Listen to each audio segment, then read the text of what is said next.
I want to address a few things that are going to happen again, before I talk specifically about our intention. Number one, during the game, there's going to be penalties.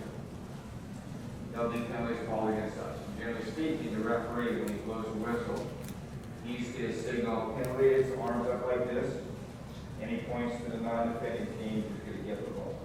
All right, so he'll blow the whistle. He could blow his whistle and have this, which is an indirect penalty. Okay, and that generally means that they can choose a scrum or they can pass and run. They could kick the ball. All right. Then another thing that will happen is during the course of the game, if we or they knock the ball on, the ball falls forward. You already know that because you've got your homework.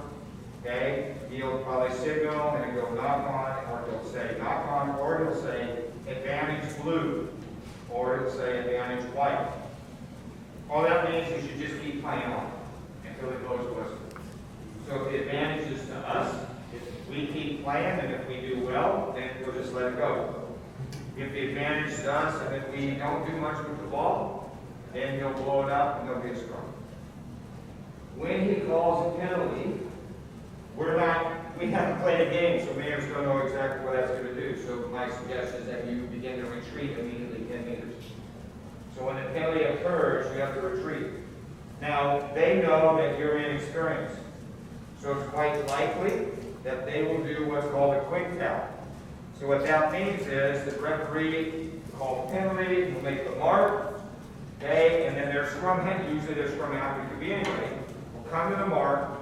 They'll do a tap on their foot just to get the ball out of their hands on a possession for a moment, which restarts play. And they will attack you while you're going back. So when there's a penalty, you have to get up and retreat quickly. Once you're back 10 meters, or somebody on our team is back 10 meters, they can come up and make the tackle.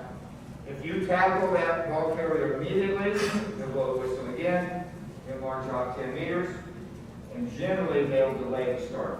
But the law says they don't have to do that. So that's kind of the one thing that I'm probably most concerned about is quick taps, because we're inexperienced in that. Now, I want to talk about one other key factor. When we've been tackling and we told you to roll out, that's because the law says you can't lay on the man that you tackle, you can't keep holding.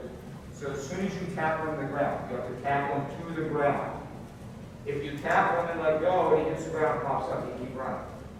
So you have to tackle him to the ground. To the ground is one knee on the ground, both knees, etc. Then you have to release him, and you have to move away.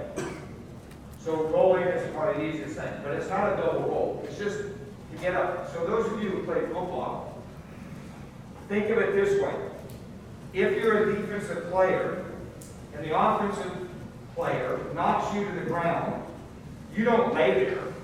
You get your ass up, and you go pursue the ball.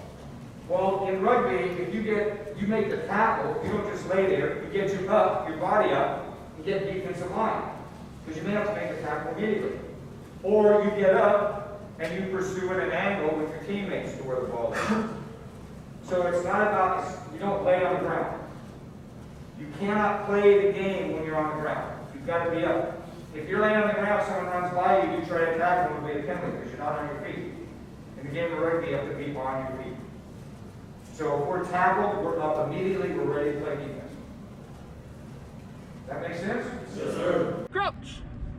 Bind.